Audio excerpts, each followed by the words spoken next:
워리어 모임이라고 스스로를 칭했던 외국인 모임이 있었습니다.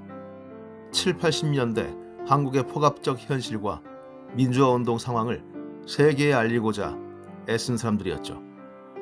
워싱턴 포스트의 돈 오버도퍼와 뉴욕타임즈의 폭스 버터필드 등 언론인들과 페리스 하비 등 성직자들, 그 외 외국인 인권운동가들이 뜻을 같이 했습니다. 1980년 광주가 송두리째 봉쇄돼 한국 사람들도 그 소식을 몰랐던 5월 20일 광주 관련 뉴스가 미국 시카고 신문에 실릴 수 있었던 것은 그들 때문이었습니다.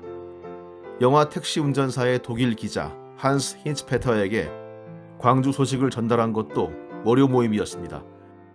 도쿄에 있던 독일인 목사 폴 슈나이츠가 월요 모임의 전가를 듣고 같은 나라 기자 힌츠페터에게 알려주었던 겁니다. 그들은 당연히 한국 정부의 감시를 받았고 마치 첩보전을 수행하듯 움직이며 한국의 소식을 바깥에 전했습니다. 모든 통신수단의 검열이 가능했던 시절 월요 모임의 소식을 해외로 빼돌리는 것도 쉽지 않은 일이었습니다. 이 부분을 담당한 것이 미국 출신의 페이 문혜림 여사, 고 문동환 목사의 아내였습니다. 남편이 민주화 운동으로 툭하면 감옥에 들어가던 시절 문혜림 여사는 생계를 위해 미군 부대에서 일했고 미군 부대의 해외 우편을 활용해 월요 모임 소식을 해외에 전했습니다. 천하의 중앙정보부도 미군의 해외 우편을 검열할 수는 없었기 때문이죠. 페이 본명 해리엇 페이 핀치백은 1961년 미국 유학 중이던 15살 연상의 한국 남자 문동환과 결혼합니다. 사랑에는 국경이 없다지만 어디에 붙어 있는지도 몰랐을 나라에 15살 연상의 유학생과의 결혼이란 엄청난 난관이었을 겁니다. 하지만 콩깍지 위력은 대단했습니다. 문동환 목사 본인의 회고입니다.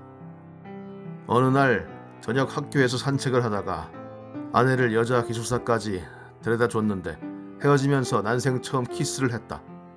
그런데 키스하는 도중에 그만 방귀를 뀌고 말았다. 당황했지만 아내가 당신이 자연스럽게 방귀를 뀌니 더 좋다고 웃어넘겼다. 그게 그렇게 귀여웠다.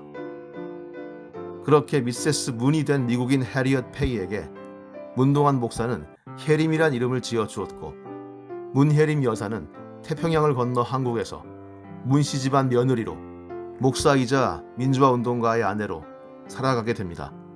한복을 입고 아이도 포대기로 업고 기르며 한국인처럼 살아가기 위해 애썼습니다. 하지만 그게 쉽지는 않았을 겁니다. 민주화운동 동료 박형규 목사는 문동환 목사 집에 초대받아 갔다가 곤욕을 치러야 했습니다. 밥에 돌이 그득했던 겁니다. 미국인 세댁 문혜림의 밥 짓는 실력이 좋았을 리 없으니까요. 그렇게 한국인 문혜림이 된 그녀는 민주화운동에 나선 남편의 든든한 동지였습니다. 1976년 3.1 구국선언으로 남편을 비롯한 여럿이 구속된 상황에서 공개재판이 거부되자 문혜림 여사는 망연자실한 가족들 앞에 나가 외칩니다. 방청권을 불살라버립시다. 마치 월남전 징집 영장을 불태우던 미국 시위대처럼 부인들은 방청권을 불질러 공중에 날려버렸죠. 뿐만 아니라 그녀는 다른 부인들과 함께 시각적으로 훌륭한 이벤트들을 생산해냈습니다.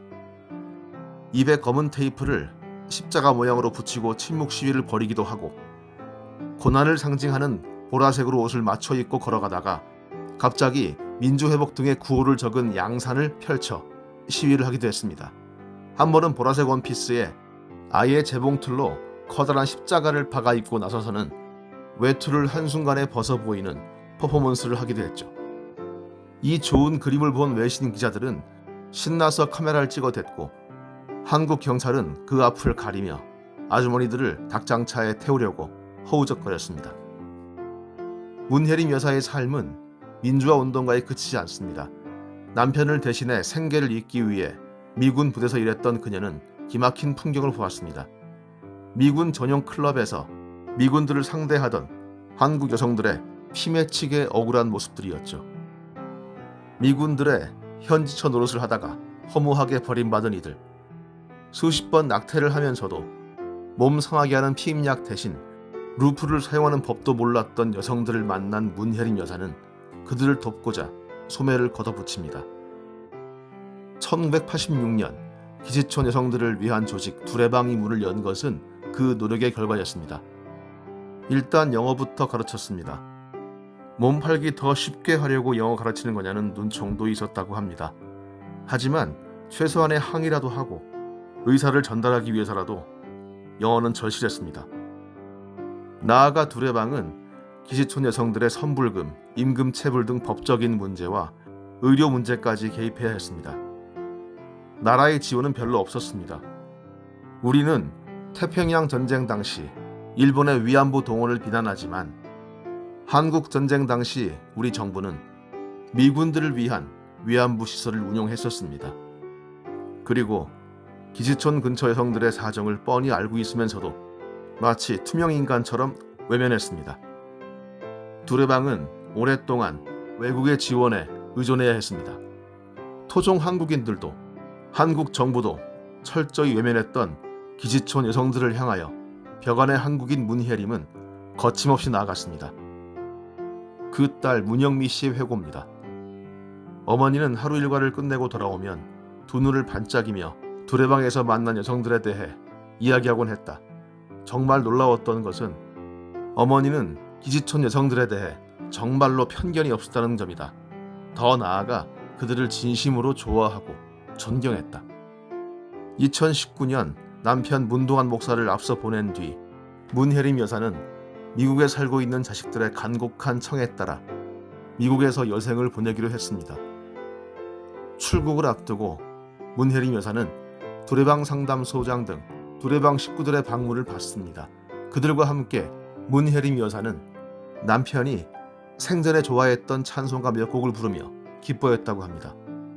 그 중에 한 노래, 지금까지 지내온 것. 이 노래의 작사자는 일본인으로서 미국에서 기독교의 가마를 받고 목사가 된 후 일본에 돌아와 전도에 힘쓰다가 죽었던 사사오 데스타브로 목사고, 작곡자는 펄펄 눈이 옵니다. 어머님 은혜의 작곡가 박재훈 목사입니다. 어쩌면 이 노래는 돌아간 문동환 목사와 2022년 3월 11일 세상을 뜬 문혜림 여사의 일생이 가장 잘 표현되는 노래일지도 모르겠습니다. 사랑하는 사람을 따라 어디인지 모르는 곳에서 어떻게 될지 모를 일을 시작하고 더 큰 사랑과 섬김을 위해서라면 무엇이든 마다하지 않았던 문혜림 여사의 명복을 빕니다. 지금까지 지내온 것 주의 크신 은혜라. 한이 없는 주의 사랑 어찌 이루 말하랴.